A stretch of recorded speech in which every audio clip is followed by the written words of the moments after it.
tayo, bili tayo ng shawarma.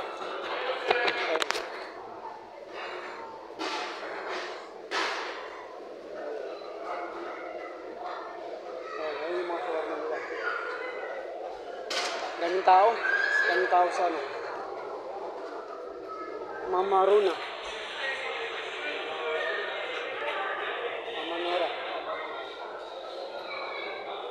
Masarap ang nila kasi dito. Masarap ang ang shawarma nila. Kaya dinibili. Kamalapit na din. Hindi siya ordinaryong ano, shawarma lang.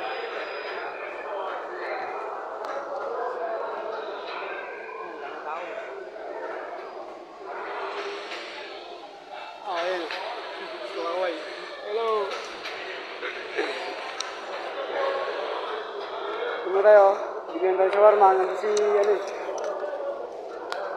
May kasama ako sa labas. Si Kerry. Hindi ko alam na bumili ako ng ano, shawarma namin.